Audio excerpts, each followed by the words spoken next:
Fade in. Cut to. Exterior. Interior. Restaurant? Bar.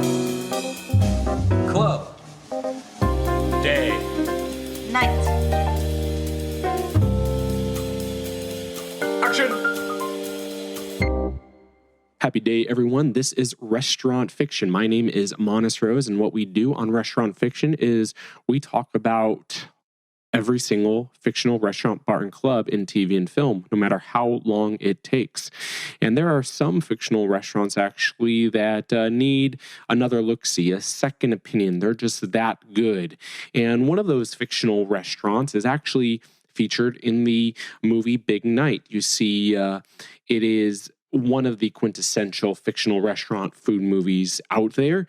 For those who have not ever seen it, please do yourselves a solid and see it, no matter if you are a foodie or not. It is also just a great movie about family, about love, and about the love of food.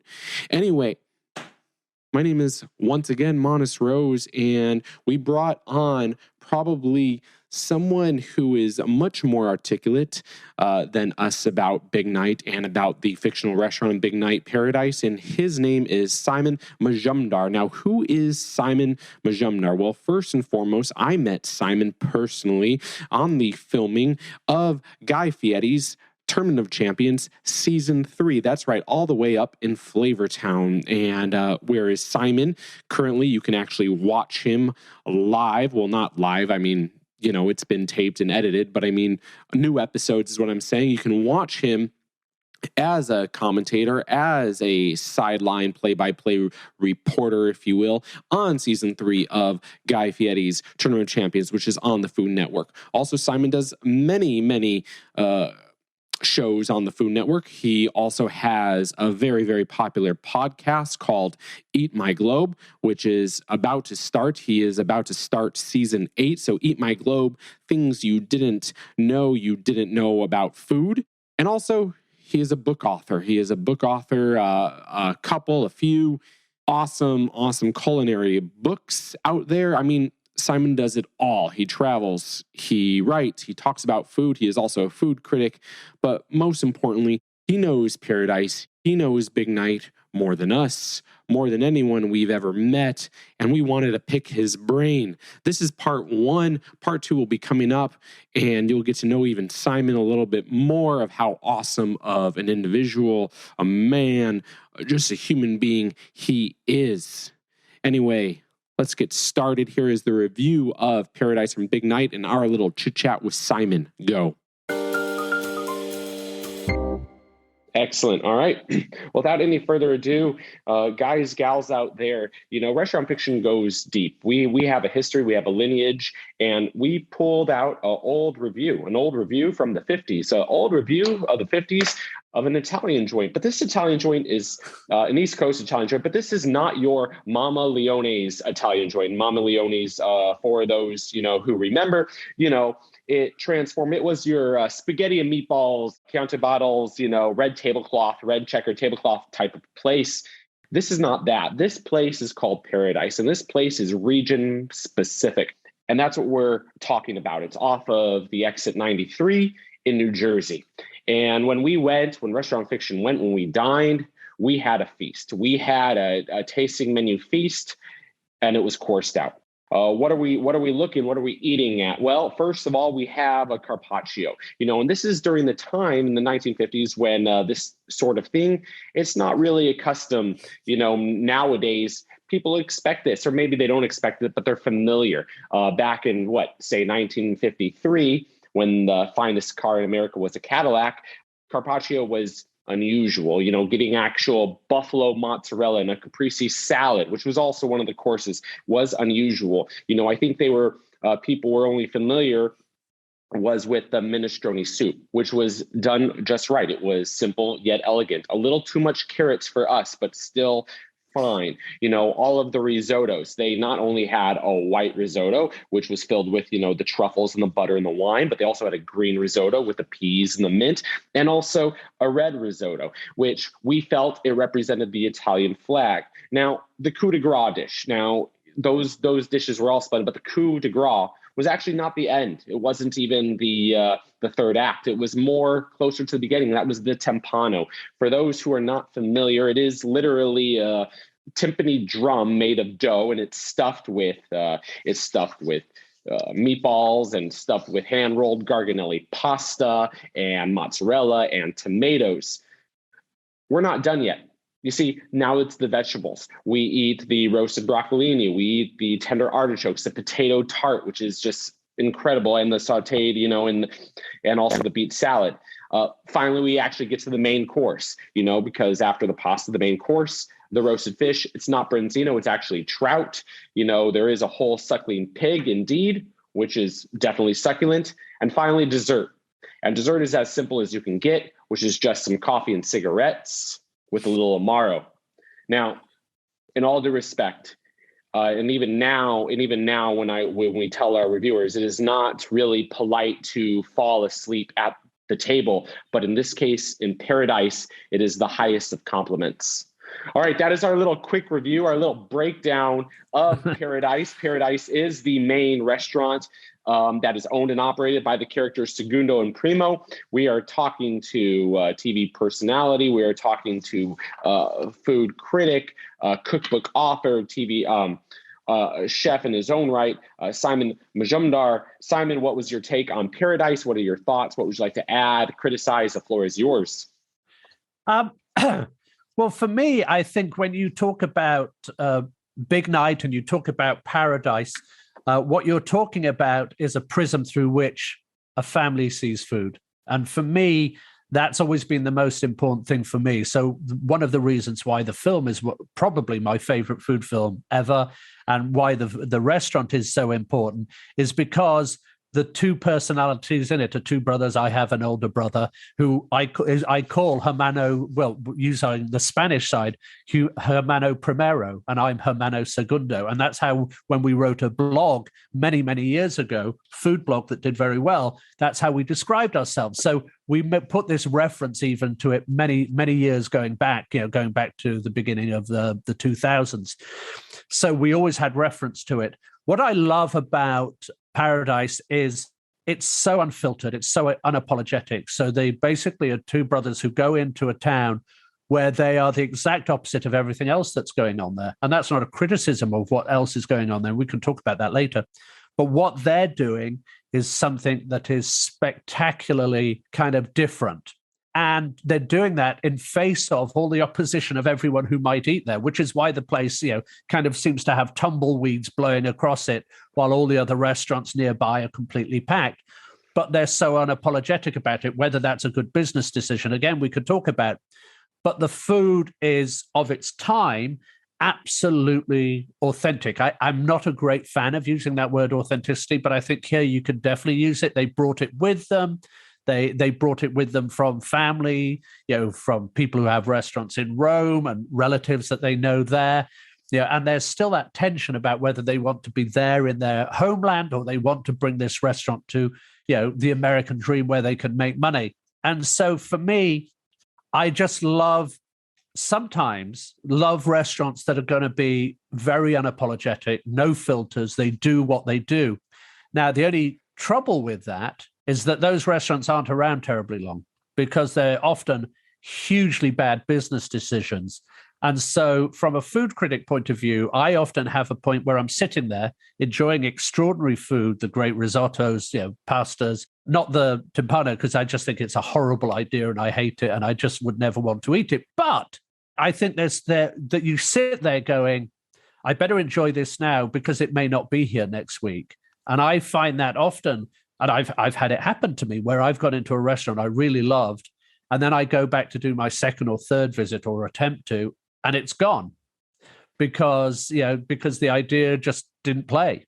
And so what you get then, and I think this is something that we see all the time in restaurant reviewing and in restaurants anyway, is this balance between getting something that will play to an audience and something that will appease the kind of ego or the kind of the training of the chef. And I think you get that in Paradise, as it were. But what you get outside of that, of course, is this incredible family dynamic. And I've experienced both of those. So I just think from that point of view, it's great.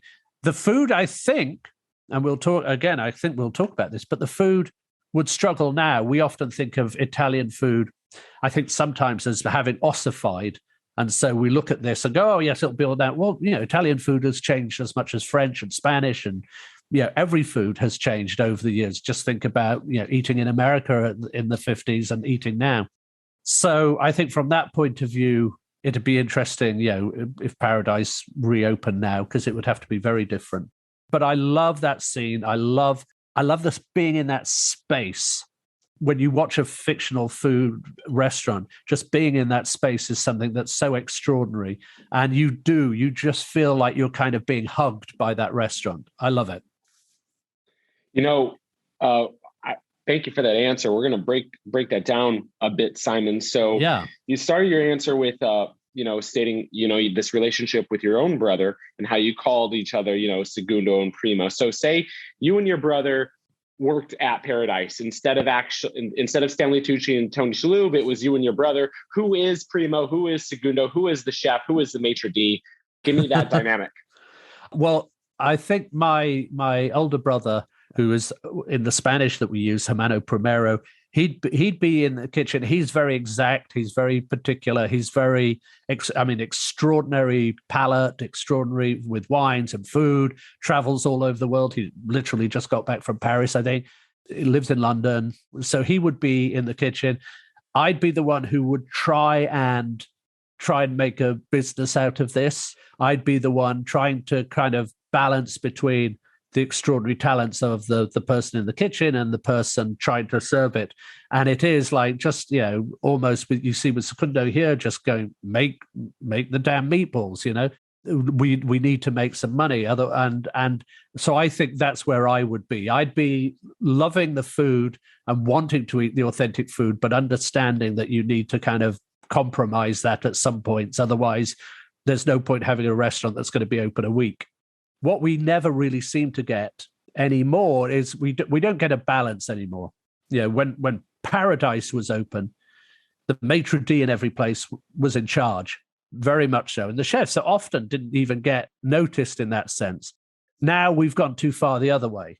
We're very much at the, under the kind of oversee of the chefs, and they're in charge. And what you need is a real balance. What you need is someone to understand that making amazing food is no good if no one buys it. It's like a tree falling in the woods, but what you need is a real balance. And I think that's what we see in Big Night. We just see a complete imbalance between what was going on.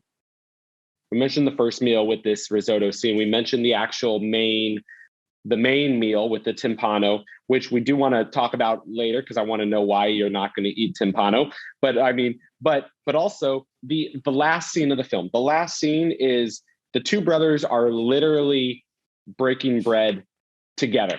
Why is this scene so important? Especially, you have broken bread with people all across America, all across the world. Your books are about that. Why is this scene so important?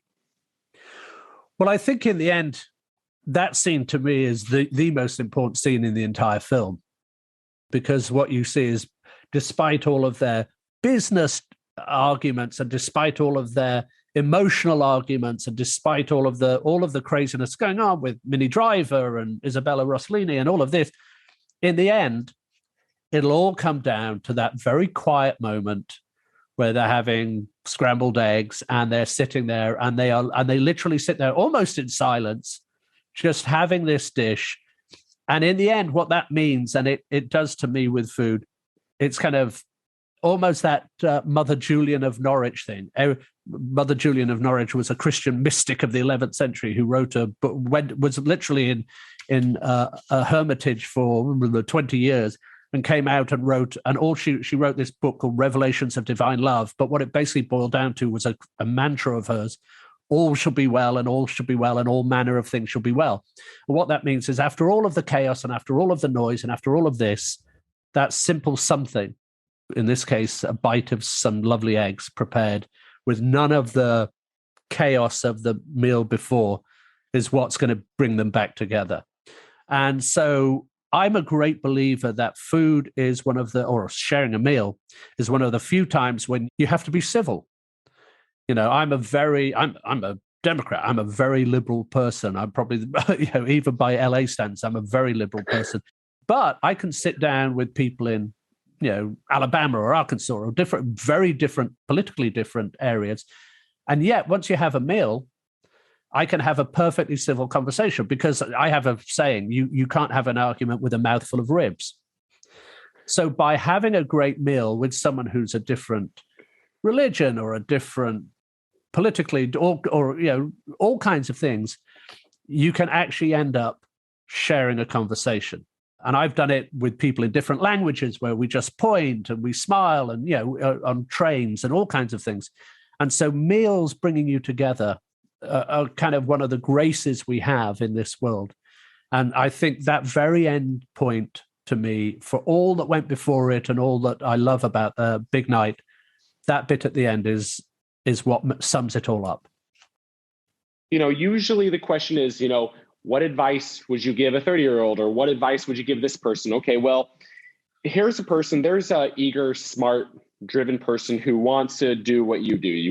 They want to eat, they want to write, they want to travel the world, they want to share it with the world, and they want to get paid for it. Well, say this person comes to you, Simon, and they say, I want to do what you do, but what advice should I ignore? Well, this may sound like an interesting one, given that in a way I have followed my kind of dream to do what I do now. But I really don't like that notion of, give everything up and follow your dream and go and do, because what that doesn't tell people is that you need, if you're going to do something different, just as I did with this. First of all, I was training to be an Anglican priest, which is a long time ago. But then I ended up as a book publisher and was successful. But then, many years ago now, coming towards 20, I got to the point where I was like, I need to change this. I could have just given up and gone off on the road and just, but what I did is I made a plan. Changing your career takes time, takes plans. Go and educate yourself. Go and it doesn't matter what decision it is, whatever you're going to do. You need to build in plans while you're doing something else to support yourself.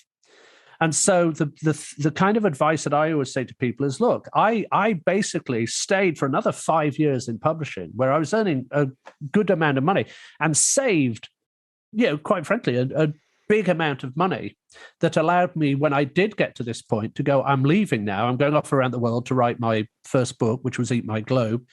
And when I come home, I'm going to have enough money in the bank that I can spend 6 months trying to find another job. I didn't know what that job was going to be. I didn't know that it was going to turn out me meeting my now wife and moving to the United States, and someone at Food Network, and my manager reading my book, and someone inviting me to be on Next Science Chef. That was a surprise. But I did the due diligence. I did all the hard work beforehand. So I knew I had time to go and look for that. And I think what people sometimes worry is they read these articles in magazines, go follow your dream. And they've got no savings. They've got nothing. And they basically, just throw everything in. And life's a marathon, not a sprint. And I say to people, if they want to do this, people often say to me, well, what should I do if I want to learn how to write about travel? I go, well, write, start a blog. I had one of the very first with my brother, the first early food blogs, Dos Hermanos. It's still out there. So go and find somewhere to write. It doesn't matter if no one's reading it. What you're doing is practicing. It's like exercising practicing on the piano. It doesn't matter if no one's in the room. You're getting better. So go and write.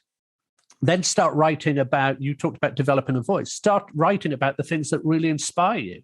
Otherwise, you'll then just become a hack who writes about anything. Start finding the things that inspire you. Then start approaching people with a certain amount of stuff. And, much as I hate to say it, and I wouldn't do it now because I've earned the right not to, sometimes you do have to do things just for the byline. So you get something in print, you get something in in a magazine. You go, oh, I wrote some. I did it for a couple of things for the Times of London, and then they got such a good response. They came to me and said, "We're going to pay you some. We're going to pay you now for this." And it started small and it got bigger, and then I ended up writing for the Guardian and various other things, and I got paid. And even now, when people come to me, I go, "I don't mind what it is that you're offering me to write for something, but I get paid." And it doesn't matter what their budget is. It could be very small, but I go, what you have to do is accept that creative people need to get paid, and I think that's the thing. But you have to build up a reason why you would want to do that. Yeah, yes, quite frankly, I travel around the world when under normal circumstances, and I write about it. But I think I've earned the right now of doing that over many years. And what I think sometimes people forget is that you do need to sometimes kind of earn the right to be that. And that's true with chefs. Someone goes, oh, well, I could be head chef of this restaurant, and they're 23 or 24. And they might have the talent, but there's a lot more to running a restaurant than just having the talent. You've got to understand all the failure. Failure is a great learning experience. And trust me, I've had, I'm a freelance television person. I've had, more rejects than a bad heart transplant, just because that's life, and you have to, and it's not nice, but you have to get used to it. So now it's less than it was when I first started. And it's same when I do book ideas and they get turned down by the publisher, and you just go, I spent a huge amount of time putting this together and now nothing, but you learn from it. And I think sometimes, again, we kind of, I think maybe it might be the society now, but we expect everything to come to us without putting in that kind of due diligence. All right, Simon, what question am I not asking? I think it's worth saying that if people want to see more of me doing what I do, definitely check in on Tournament of Champions on Food Network and Discovery Channel Plus. Every Sunday, they're going to be seeing me really doing what I do. I'm commentating on the food. For those who don't know Tournament of Champions, let's explain it. To me, it's kind of like I'm trying to say this as if I know what March Madness is, but I don't. But this is how people explain it to me. I don't know anything about American sport, but it's basically East and West chefs from both sides, 32 chefs for this new season's Tournament of Champions 3. They're going to compete against each other. They're going to get down to 2 final people, and then they're going to cook against each other. What makes this show really different, and I know it's something the guy really thought about, is it's completely blind judging. So the judges will come in who are absolutely the top of top judges. The chefs are incredible, but they don't get to describe their dishes. So with my colleague, Justin Warner, I get to write down what the dishes are, chat to the chefs while they're cooking, which is often difficult because it's stressful for them. But we get it, and then we describe it to the judges. And then the judges will judge it based on our description and eating the food in front of them. So it's a really unique cooking competition. So if anyone's looking for something just really different, really new, I honestly say and I will say it now, it's the best cooking competition I've ever been involved in. I think it's incredible. I love doing it. So if people get a chance, they should definitely go and watch Tournament of Champions, which by the time this comes out will be a couple of weeks in, but people can go and watch the early episodes and see what we're up to. And that, I mean, from my point of view, that's it. I love talking about this. I love talking about the films you've made me really. I'm obviously going to have to go and watch Big Night again because it's constantly on there. It's what I love about it. It's always on. I've got it on however many different streaming channels. You have to try really hard to fail to find Big Night on one of your streaming channels if you want to go and watch it. So do go and watch it because it will be amazing. You already mentioned season 3 of Tournament of Champions. Where else can people find you? This is now your time to shine. Any shout outs you want? The floor is yours. Thank you. Well, in terms of chatting to me, although after listening to this, they probably heard far too much of me, but there you go. But you can go on at Simon Majumdar on everything. I'm even on TikTok, where I think I am at the real Simon Majumdar. I don't know if there was someone else on there called Simon Majumdar. Seems unlikely, but there you go. And so it's me that answers. So I answer all my questions. I always try and respond to everyone. I always try, even people who are sometimes a little bit mean, but I try and respond to everyone. And then again, if people are interested in the food history side of it, do go and look out Eat My Globe. As I said, I'm just writing season 8 now. We'll go and record that very, very soon. Interviewing, like I said, people like Jacques Pepin, but you can go and listen to all the other interviews and all the other essays, as it were, where I talk about. We just did some on the history of Christmas. We did the history of Christmas food. We did just before Christmas was our last season. So there's all kinds of interesting things. And again, we love answering questions on that because food history really informs who we are now. The things that we look around, whether I notice you've got, was it gin and you've got bourbon and you've got stuff behind you in your, but gin has the most incredible history. It was the crack cocaine of 17th century London. I mean, there's just great stories to be told about food and drink in who we are as people. So I love telling those stories. So that's, in the end, above everything else, hopefully I'm just a good storyteller. Simon, thank you for that awesome chit chat. We're actually going to have to end it here, guys. I am sorry because anyway, this whole awesome 1-hour conversation was too good and we had to cut it into 2 parts. So hold your breaths, sit down, buckle up, because part 2, which is coming up, no matter when you see it, it's coming up soon and it's going to be fantastic. Probably the enhancement that part 1 was already fucking awesome. Well, guess what? Part 2 is going to be even better. I don't know how. I don't know why. It just is. All right, so Simon already has given his own shout-outs, his own plugs. I think the 3 most important things. First of all, listen to his podcast. It's called Eat My Globe. The new season is coming out, season 8. He has a wide variety of guests. He has a wide variety of topics, and he goes deep, deep, deep on food history. And it really shows, when you hear him, there is love, there is passion, and he's one of the most articulate people we've ever met. So thank you for that. Also, watch him on season 3 of Guy Fieri's Tournament of Champions, which is on the Food Network. Another plug.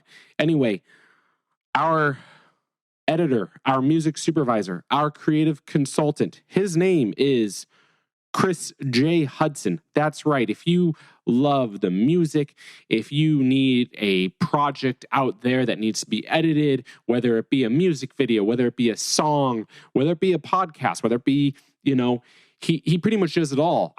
He also has the voice of God. I'm not going to lie. Like Morgan Freeman, yes, had the voice of God. Well, guess what? Chris J. Hudson also. So if you want to reach out to Chris J. Hudson, his website is chrisjhudsonacting.com. Give him a shout out, give him a call. He'd love to hear from you. We love what he does for Restaurant Fiction day in and day out. So thank you, Chris. And also a little shout out for our main sponsor. Our main sponsor is a cheesecake company, a Los Angeles cheesecake company. Yes, they only do one cheesecake, but they are pretty much the only one ever imaginable that does Newark cheesecake the way it was meant to be made, the way it was meant to be eaten. It is probably the best cheesecake ever imaginable. It's called the 1919 Cheesecake. Right now, they are only on Instagram, so DM them. It's at the 1919 Cheesecake. I know these are a lot of shout outs. Thank you for your patience. You can cut out at any time and wait for part 2 with Simon Majumdar. Nothing makes sense, guys, and nothing ever does. Cut to Exterior. Interior. Restaurant? Bar. Club. day. Night.